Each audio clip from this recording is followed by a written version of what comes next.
오늘 일정에서 영향을 미칠 수 있는 국내와 해외 이슈 자세히 다뤄드리겠습니다. 추동훈 기자와 함께합니다. 기자님 안녕하세요. 네, 안녕하세요. 네, 오늘 간밤에 어떤 외신이 가장 시장에서는 주목을 받았나요? 미국의 금리 인상을 서두르는 이유, 바로 인플레이션이 다시 재개될 수 있다라는 지적 때문이었는데요. 영국에서는 이 인플레이션이 정말로 잘 안 잡히는 모양입니다. 네, 맞습니다. 저희가 앞선 코너에서도 말씀을 드렸는데요. 더 자세한 이야기는 외신 통해서 만나보도록 하죠. stubborn이라는 단어는 고집스럽다라는 뜻을 이야기하는데요. Stubborn UK inflation piles pressure on BOE. 고집스러운 영국의 인플레 영란은행에게도 부담을 주다라는 헤드라인입니다. 본문에서는 이제 영국의 5월 인플레이션은 예상치인 8.4%보다도 더 악화된 8.7%에 머물면서 영란은행의 금리 인상 압력을 더욱더 가중시켰다라고 하는데요. 어떤 이야기들이 있는지는 킥박스 보도록 하겠습니다. 우선 영국의 물가 상승률 4개월 연속 시장 예상치보다도 더 높은 수준을 기록하고 있습니다. 여기에 KPMG 이코노미스트는 그 이유에 대해서 분석을 했는데요. 일단 임금 상승이 물가에 영향을 주고 있고 소비자들에게 이걸 전가시키는 것 같다라고 말합니다.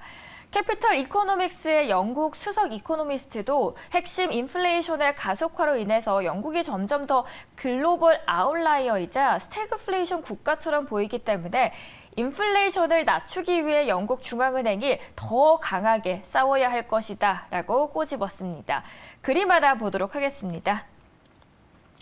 영국의 CPI를 보여주는 표인데요. 가장 끝에 보이시는 게 오늘 나왔던 8.7%를 기록하고 있는 모습입니다.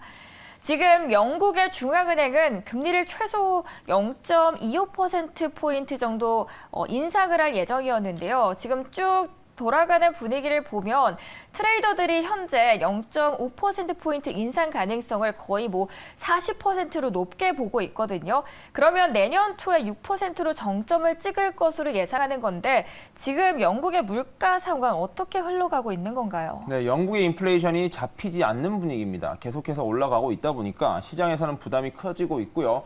금리 인상을 중단을 해야 되는데 그 시기가 굉장히 난망한 분위기로 흘러가고 있다라고 보시면 될 것 같습니다. 자, 영국의 소비자 물가지수 5월 달께 이번에 발표된 겁니다. 전년 동기 대비로 가고 있는데요. 작년 10월에 41년 만에 최고치인 11.1%를 기록했었습니다. 그때 이후로 계속해서 이 소비자 물가지수가 조금씩 내려가고 있는 분위기, 미국 같은 경우에는 조금 더 빠르게 내려갔고요. 그 반면에 영국은 조금 더디게 내려가고 있는 상황이었습니다. 분위기는 그래도 내려가고 있으니 언젠가는 조금 더 안정적으로 가지 않을까라는 기대감이었는데 오늘 나온 숫자 5월 소비자 물가지수가 8.7%로 시장 전망치였죠. 8.4%보다 0.3%포인트 높게 나온 것입니다. 즉 숫자 자체는 정점에 비해서 조금씩 내려가고 있지만 시장의 예상치는 조금 더 떨어질 것이라고 전망한 반면 실제 나온 숫자는 그거보다 상회하는 숫자가 나오면서 시장에서는 나름의 충격파가 커지게 된 상황입니다. 자, 변동성이 큰 요소죠. 식품이나 에너지 물가를 제외한 근원 소비자 물가 같은 경우에도 지난 4월 달에 6.8%를 기록했는데 이번 5월 달에는 7.1%로 오히려 0.3%포인트나 상승했습니다. 물가가 전반적으로 많이 오르고 있는데 구체적으로 살펴보면 식품과 비주류 음료 이런 부분이 무려 18.4%나 오르면서 현재 물가 상승을 견인했다라고 보시면 될 것 같고요. 레스토랑과 호텔과 같은 실물 경제와 맞닿아 있는 분야의 물가도 10.3%나 상승하면서 이제 좀 본격적으로 여행을 떠나고 사람들이 돈을 써야 되는데 물가 부담 때문에 돈을 쓰지 못하는 상황, 영국 경제 전반적으로는 큰 타격이 될 숫자들이 나온 것이다라고 보시면 될 것 같습니다.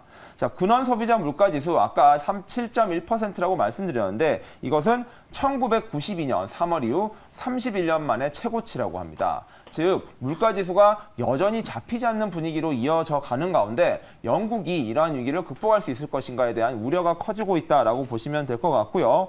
실제 G7 국가 중에서 영국의 물가지수는 단연 높습니다. 이탈리아가 8%가 나와서 높게 나왔구나라고 했는데 영국은 이보다도 높게 나오면서 정말로 선진국 중에서는 가장 어려운 상황에 처해 있다라고 이야기를 하고 있습니다. 대표적으로 프랑스 같은 경우에는 6.6%가 나와 있고요. 독일은 6.3% 등 계속해서 낮아지고 있었습니다.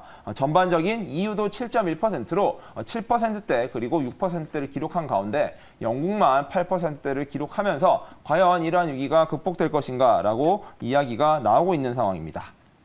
네, 그런데 영국의 물가 안정 확실히 순탄치가 않아 보입니다. 일부 분석가들은 영국의 완고한 인플레이션을 감안을 한다면 더 큰 금리 인상에 대비를 해야 할 수도 있다라고 지적을 하는데 문제는 여기입니다. 영란은행이 시장 전망대로 기준금리를 6%대로 인상을 하게 되면 영국의 경제가 오히려 침체에도 빠질 수 있다라는 지적도 나오고 있습니다. 네, 맞습니다. 소위 말하는 리세션이라고 하죠. 경기 침체가 될 시기, 바로 영국의 금리가 6%에 진입하면 생길 수 있다라는 지적이 나오고 있습니다. 자, 미국 같은 경우에도요, 금리 인상을 주저하는 이유, 바로 금리 인상으로 인한 실물 경제에 대한 부정적인 영향이 더 커지는 시점을 보고 있기 때문인데요.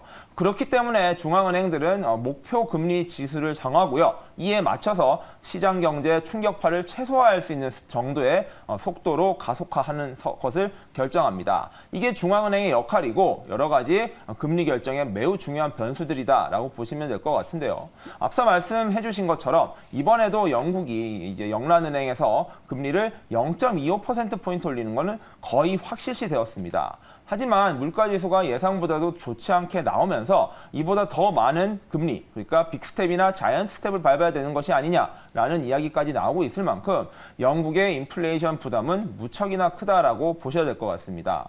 하지만 금리를 이미 가파르게 올린 상황에서 더욱더 무리한 금리 인상을 하다가 자칫 역효과가 날 수 있는 만큼 영국의 중앙은행, 영란은행 같은 경우에도 여러 가지를 감안해서 결정을 해야 될 것 같습니다.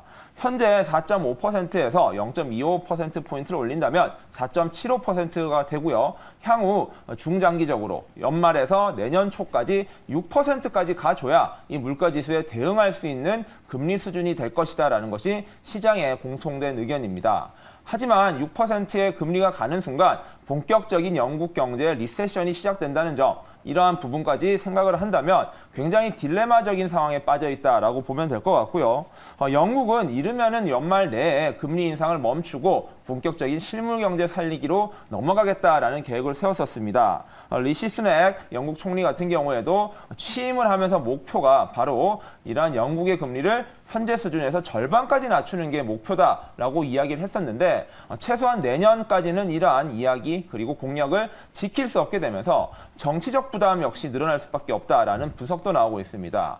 자, 리시 스넥 총리 같은 경우에는 사실상 영국의 경제 위기로 인해서 그에 대한 구원 등판 성격으로 취임을 한 것이 짙습니다. 그랬던 스넥 총리가 오히려 금리 인상 그리고 경제 부담 때문에 다시 위기에 몰린다는 점, 이 부분도 조금 아이러니한 상황이라는 점도 체크해 보시면 좋을 것 같습니다. 네, 저희가 단순히 영국의 물가만을 이야기해 드리는 게 아닙니다. 오늘 간밤에 파월 의장의 발언도 있었듯이 두 차례 금리 인상을 예고를 했죠. 이처럼 영국에서도 너희 금리 동결, 금리 인하 이야기 나왔는데 그럼에도 불구하고 이제 물가가 다시 뛰어오르기 시작하지, 그렇다면 비슷한 흐름으로 미국에서도 이런 현상이 일어날 수 있겠다라는 영향을 받았던 겁니다. 저희 첫 번째 이슈로는 영국의 물가에 대해서 다뤄드렸고요. 두 번째, 이번에 국내로 한번 넘어와 보도록 하겠습니다. 이번에 연합뉴스의 기사 보도록 하죠. 윤석열 대통령의 프랑스 방문을 계기로 유럽 첨단 기업 6곳이 총 9억 4천만 달러, 즉 1조 2천억 원 규모의 투자를 약정을 했습니다. 킥박스 만나보도록 하겠습니다.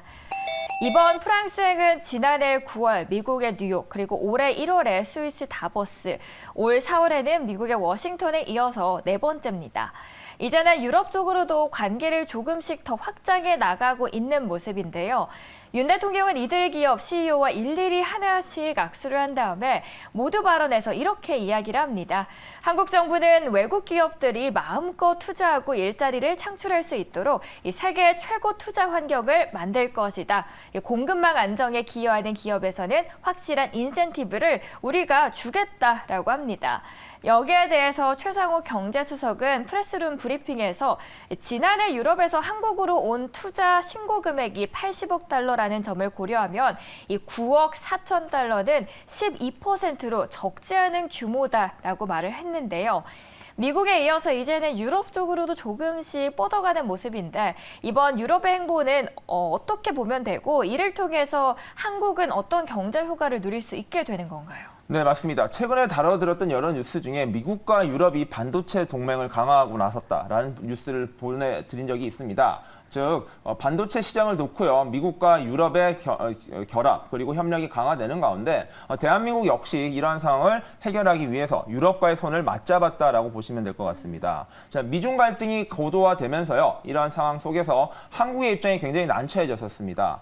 그간 미국뿐만 아니라 유럽과의 무역 양도 늘려온 이유, 바로 중국과의 관계가 어려워졌던 부분을 해소하기 위한 해결책 그리고 대안이었다고 보시면 되는데요. 그러한 미국뿐만 아니라 유럽과의 손을 잡는 모습을 더욱더 강화하는 시작, 이번 프랑스에서의 여러 가지 경제 협력을 통해서 나올 것이다라고 보시면 될 것 같습니다. 자, 현재 프랑스에서 이제 베트남까지 가야 할 윤석열 대통령이 여러 가지 세일즈 외교 계속해서 이어가고 있습니다. 이번엔 프랑스에서 많은 성과를 냈다라고 보시면 될 것 같은데요. 유럽의 첨단 기업 6곳과 같이 손을 잡아 9억 4천만 달러의 투자 약정을 맺었습니다. 물론 이러한 약정은 아직까지는 약정일 뿐 어떻게 실현이 되고요, 실제로 투자로 이어질지까지는 지켜봐야 되겠지만 선언적인 의미로라도 유럽과 한국의 동맹이 계속해서 강화될 것이다라는 것을 천명한 모습, 은 향후 유럽 투자가 더욱더 확대될 수 있다라는 기대감을 보여주는 것이다라고 보면 될 것 같습니다. 자, 6개 기업입니다. 이메리스라는 프랑스 2차 전지용 카본 블랙 생산 기업이고요. 두 번째로 유미코아, 벨기에의 2차 전지용 양극재 기업입니다. 자, 이 2개 기업은요, 향후 한국에 생산 공장을 짓겠다라는 약속으로 인하를 했었습니다. 결국에는 2차 전지라는 핵심 미래 소재에 대해서 핵심 부품을 생산하는 기업들이 한국 시장에서 공장을 짓고요, 여기에서 생산 거점까지 마련하겠다라는 것, 굉장히 긍정적인 뉴스로 보입니다. 자, 그 외에도 컨티넨탈입니다. 독일을 대표하고 있는 자동차 부품 회사죠. 이 컨티넨탈과 에키노르입니다. 노르웨이의 해양풍력 발전소, 그다음 CIP, 덴마크의 해상풍력 발전단지 기업입니다. 이러한 기업 등을 포함해서 영국, 노르웨이, 덴마크, 벨기에, 프랑스, 독일 각기 다른 6개의 유럽 국가가 이러한 한국과의 투자 협정을 맺었다라는 점, 이 점을 통해서 한국이 EU 전반에 다양한 투자를 받을 수 있고요. 또한 반대로 대한민국이 유럽에 진출할 수 있는 여러 가지 교두보를 마련했다라고 보시면 될 것 같습니다. 자, 윤석열 대통령은 이러한 투자 유치에 대해서 굉장히 많은 호의적인 표현들을 쏟아냈습니다. 아무래도 대한민국이 외국에 열려 있고 이러한 유럽 기업들과의 협력을 통해서 더욱더 큰 성장을 할 수 있을 것이다라는 기대감을 보였다라고 보시면 될 것 같고요. 한국과 유럽이 보편적인 가치를 공유하는 파트너로서 첨단 산업 투자를 통해서 긴밀한 공급망을 구축하는 데 힘을 쓰겠다라는 메시지를 통해서 역시 코로나 시국에서 가장 큰 문제가 됐었던 점, 바로 공급망 문제에 대해서 강력한 연대를 해나가겠다라는 메시지를 전했다라고 보시면 될 것 같습니다. 자, 미국 같은 경우에는요, 여러 가지 법안을 통해서 미국 그리고 미국의 동맹국에서 생산하는 물품을 같이 공유하고 하나의 회사처럼, 하나의 기업처럼 운영하겠다라는 방침을 밝힌 바 있는데요. 그 한 축이 되어야 할 대한민국 입장에서는 또 미국의 공고한 동맹자라고 할 수 있는 유럽과의 연대도 향후 계속해서 키워나가는 것이 중요할 것 같습니다. 자, 대한민국 1호 영업사원을 자청하면서 세계 곳곳을 지금 누비고 있는 윤석열 대통령이 지속적으로 경제적으로 관련된 그리고 글로벌 세일즈 사업을 잘 해나간다면 아무래도 한국 기업들 그리고 국내 기업들이 여러 가지 사업을 펼쳐나가는 데 있어서 큰 힘을 받을 수 있을 것이다라는 분석이 나오고 있습니다. 과연 윤석열 대통령의 이러한 세일즈 외교가 계속해서 이어져 나갈 수 있을지 좀 지켜봐야 될 것 같고요. 이어서 이제 곧 방문할 베트남에서도 다양한 경제적인 현안에 대한 이야기를 많이 했습니다. 자, 베트남에 방문하기 직전 현지 언론과의 인터뷰를 했는데요. 해당 언론에서는요, 다양한 베트남과의 협력을 강화할 것이다라는 메시지를 던졌습니다. 핵심 메시지는 결국에 안보 협력을 강화하겠다라는 것이었고요. 또 하나 축은 바로 핵심 광물의 공급망, 그리고 에너지, 디지털 전환 등 최근에 각광받고 있는 미래 기술과 관련된 협업을 강화하게 나가겠다라는 메시지가 나왔습니다. 또한 제조업 위주로 이어져 왔던 두 국가의 협력을 향후 서비스, 그리고 금융, 유통, 문화 콘텐츠 등으로 확산을 하면서 다양한 접점을 늘리는 상황을 통해 양국의 협력이 강화될 수 있는 방향으로 가겠다라는 메시지도 던졌습니다. 자, 아세안 국가 중에서 윤석열 대통령이 정상회담을 양국 회담으로 진행하는 것은 이번 베트남이 처음입니다. 아시안 시장 같은 경우에도 현재 중국과의 갈등 등을 감안했을 때 저변을 넓히기 위한 중요한 기회로 생각이 되는 시점이고요. 베트남을 통해서 물꼬를 튼 이제 대한민국 정부가 과연 동아시아 그리고 동남아시아 국가에서는 어떻게 협상력을 발휘할 수 있을지도 계속해서 지켜보면 좋을 것 같습니다. 네, 반트원 국가주석 초청으로 22일부터 사흘간 베트남을 국빈 방문한다고 했는데 취임 후에 또 첫 양자 차원의 아세안 국가 방문이기도 하죠. 네, 맞습니다. 양국의 첫 정상회담이라고 보시면 될 것 같습니다. 네, 오늘 이렇게 두 가지 이슈를 자세하게 한번 다뤄드렸습니다. 일단 첫 번째로는 프랑스행 그리고 미국행과 베트남행을 진행하고 있는 대통령의 행보 어떻게 진행될지 꾸준히 지켜보시면 좋겠고요. 그리고 오늘 파월 의장의 발언이 간밤에 있었습니다. 그 안에서 연준은 1년 3개월 동안 10차례나 올렸던 금리 인상을 잠시는 중단했는데 이제 앞으로는 금리 인상의 가능성도 조금씩 비춰졌습니다. 그 이유는 저희가 앞서 소개를 해드렸던 기사에서 볼 수 있었듯이 영국의 물가가 큰 영향을 미쳤습니다. 이번에 영국의 물가가 사상 8.7%까지 그러니까 8.4%가 예상치였는데 그 이상으로 올라와 주면서 앞으로 그러면 미국에서도 우리가 이렇게 금리 인상을 하지 않게 되면 우리 물가 또한 계속해서 치솟을 수 있겠다라는 이야기가 꾸준히 나왔습니다. 그러면서 오늘 우리 시장 미국 증시에서는 그동안 주도했던 업종들이 일제히 하락세를 보였는데요. 특히 테슬라 같은 경우에는 8거래 연속, 13거래 연속해서 이어오던 이 흐름이 잠시 주춤하면서 5% 가까이 내려왔고요. 이 외에도 전기차 안에서는 테슬라뿐만 아니라 리비안 또한 하락세를 두드러지게 나타냈습니다. 이 외에도 필라델피아 반도체 지수 주목해 보시면 좋겠는데요. 거의 2.68% 이날 내리면서 반도체주들이 일제히 하락세를 보였습니다. 아무래도 파월의 발언으로 인해서 금리에 민감했던 기술주들의 하락세가 주도를 했다라는 점도 파악해 보시면 좋겠고요. 특히 니콜라를 제외하고 일제히 급락했다는 점도 확인해 보시면 좋겠습니다. 오늘 이렇게 두 가지 이슈 함께 자세히 다뤄드렸고요. 오늘 장에서도 성공적인 투자하시면서 국내와 해외 이슈도 자세하게 체크해 주시면 좋겠습니다.